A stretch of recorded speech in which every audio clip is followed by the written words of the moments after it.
1932 में भारत ने पहली बार टेस्ट क्रिकेट की दुनिया में कदम रखा था। अपने पहले ही टेस्ट में भारत की टीम दुनिया के सबसे मशहूर और ऐतिहासिक मैदान लॉर्ड्स में नामी गिरामी क्रिकेटरों से सजी बेहद मजबूत इंग्लिश टीम के खिलाफ उतरी थी। इसके बावजूद भारतीय टीम ने मैच की शुरुआत में ही ऐसा जोरदार प्रदर्शन किया जिससे अंग्रेजों के दांत खट्टे हो गए। नमस्कार, खेल के मैदान और मैदान के बाहर की अनसुनी अनूठी कहानियों को लेकर मैं अभिजीत श्रीवास्तव स्टेट मिरर की इस खास पेशकश फिर वो कहानी याद आई में आपका स्वागत करता हूं। पहले टेस्ट मैच में भारत की कप्तानी सीके नायडू संभाल रहे थे, जबकि इंग्लिश टीम की बागडोर डगलस जॉर्डिन के हाथों में थी, जो उसी साल के अंत में ऑस्ट्रेलिया के खिलाफ बॉर्डरलाइन सीरीज की वजह से बदनाम कप्तान के तौर पर याद किए जाते हैं। अपने पहले टेस्ट में टॉस हारकर टीम इंडिया के गेंदबाजों का सामना एक ऐसी सलामी जोड़ी से हुआ जिसने अभी कुछ दिन पहले ही पहले विकेट के लिए 555 रन जोड़े थे। इंग्लैंड के ओपनर्स पर्सी होम्स और हर्बर्ट सटक्लिफ दोनों यॉर्कशायर काउंटी के लिए भी खेलते थे। इस टेस्ट मैच से ठीक एक दिन पहले दोनों ससेक्स के साथ अपने होम ग्राउंड हेडिंग्ले मैदान पर काउंटी मैच खेलने के बाद देर रात 300 किलोमीटर का सफ़र तय कर लीड्स से लंदन पहुंचे थे। ससेक्स के खिलाफ हर्बर्ट सटक्लिफ ने 270 रनों की पारी खेली थी। उनके साथ इंग्लैंड के मध्यम तेज गति के गेंदबाज बिल बोवेस भी थे, जिन्होंने यॉर्कशायर के लिए ससेक्स के खिलाफ 27 मुश्किल ओवर डाले थे। इतना ही नहीं, सर वॉली हैमंड भी एक दिन पहले ही काउंटी मैच खेल कर लौटे थे। पिच पर मैराथन पारी के बाद ये सभी खिलाड़ी थके हुए आए थे।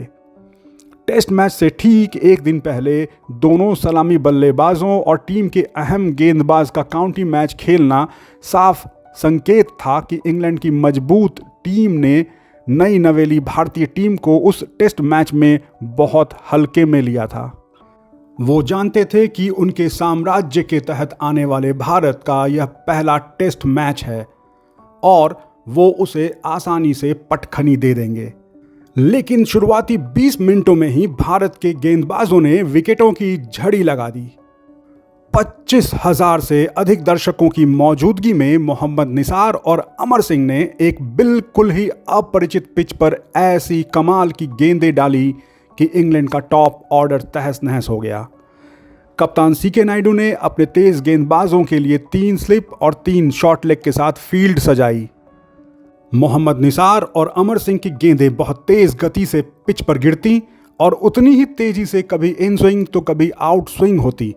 इस दौरान जब स्कोर बोर्ड पर इंग्लैंड के केवल 8 रन थे, तब मोहम्मद निसार ने हर्बर्ट सटक्लिफ की लेग स्टंप पर एक ऐसी इन स्विंग यॉर्कर डाली जिसे सटक्लिफ नहीं रोक सके और उनकी गिल्लियां बिखर गईं। अभी केवल 3 रन ही और जोड़े गए थे कि मोहम्मद निसार ने अपनी दनदनाती गेंद से दूसरे ओपनर होम्स का ऑफ स्टंप उखाड़ दिया।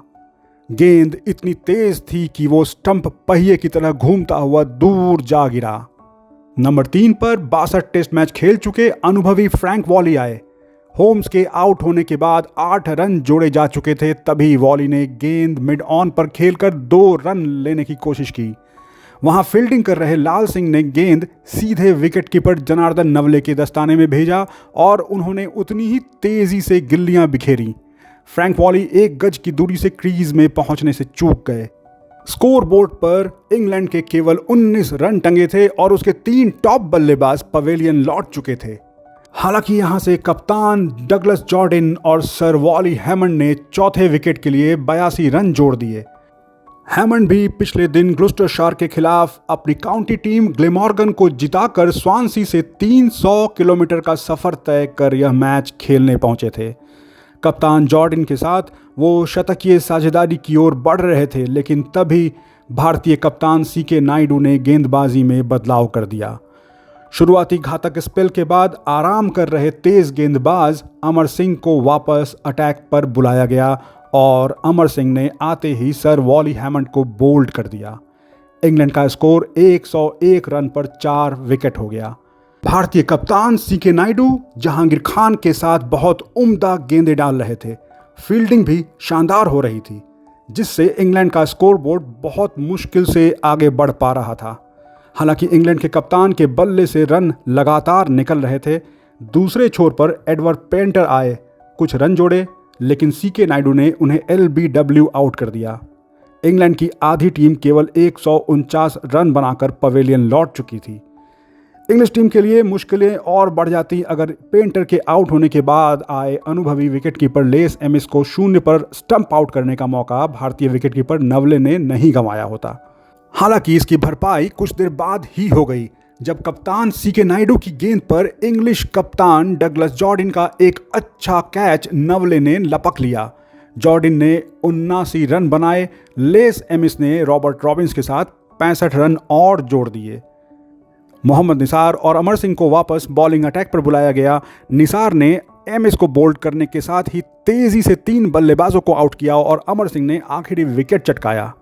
स्टार बल्लेबाजों से सजी इंग्लिश टीम केवल 259 रन पर ढेर हो गई। भारत के तेज गेंदबाजों ने इंग्लैंड के 4 धुरंधर बल्लेबाजों को बोल्ड आउट किया। तब मोहम्मद निसार ने पहले टेस्ट में 5 विकेट लेने का कारनामा किया था। पहले दिन का खेल खत्म होने पर भारतीय ओपनर नाबाद रहते हुए लौटे। स्कोरबोर्ड पर 30 रन टंग चुके थे। ये साफ दिख रहा था कि भारतीय टीम ने टेस्ट क्रिकेट की जबरदस्त शुरुआत की है। दूसरे दिन की सुबह भारतीय ओपनर जनार्दन नवले तुरंत आउट हो गए, पर भारत ने केवल 2 विकेट गंवाकर स्कोर 110 रन तक पहुंचा दिया था।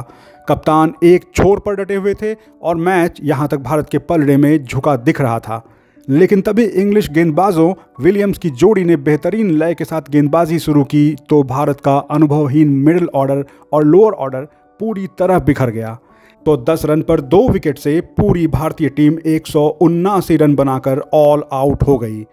इंग्लैंड की दूसरी पारी में भी भारतीय गेंदबाजों ने बहुत अच्छी गेंदबाजी की। अमर सिंह और जहांगीर खान ने दूसरी पारी में 67 रन बनने तक इंग्लैंड के 4 विकेट झटक लिए थे। इस स्कोर पर संघर्ष कर रहे इंग्लैंड को कप्तान डगलस जॉर्डिन ने उबारा। उनके साथ पेंटर ने भी फिर अच्छी बैटिंग की। जॉर्डिन शतक बना सकते थे, पर जब वो 85 रन पर थे तब उन्होंने इंग्लैंड की दूसरी पारी घोषित कर दी। इंग्लैंड ने दूसरी पारी में 8 विकेट पर 275 रन बनाए। इसका मतलब था कि मेहमान टीम को जीतने के लिए 346 रन बनाने थे। सीमित बल्लेबाजी क्षमता वाली भारतीय टीम 108 रन बनने तक अपने 7 बल्लेबाजों को गंवा चुकी थी। तब अमर सिंह ने लाल सिंह के साथ 74 रन जोड़े। अमर सिंह ने भारतीय टीम की ओर से टेस्ट क्रिकेट का पहला अर्धशतक जमाया। उन्होंने 51 रन बनाए। भारत की पारी को 187 रनों तक ले गए। आउट होने वाले वो अंतिम भारतीय बल्लेबाज थे। इस तरह इंग्लैंड की जीत का अंतर केवल 158 रन रह गया। भारतीय टीम पहला टेस्ट मैच भले ही केवल 3 दिनों में हार गई, पर कई जानकारों ने उस मैच में की गई टीम इंडिया की बॉलिंग को इंग्लैंड की मजबूत गेंदबाजी के बराबर आंका था। मोहम्मद निसार ने भारत के लिए खेले गए कुल 6 टेस्ट मैचों में 25 विकेट लिए और अमर सिंह ने 7 मैचों में 28 विकेट चटकाए। भारत के शुरुआती कुछ टेस्ट मैचों को छोड़ दें तो बाद के वर्षों में भारतीय टीम लंबे अरसे तक तेज गेंदबाजों की कमी से जूझती रही। भारत के पहले टेस्ट मैच की ये कहानी आपको कैसी लगी, हमें कमेंट बॉक्स में ज़रूर बताएं और ऐसी ही कहानियों को सुनने के लिए हमें सब्सक्राइब करना ना भूलें। अगले एपिसोड में फिर एक नई कहानी के साथ मुलाकात होगी। तब तक के लिए नमस्कार।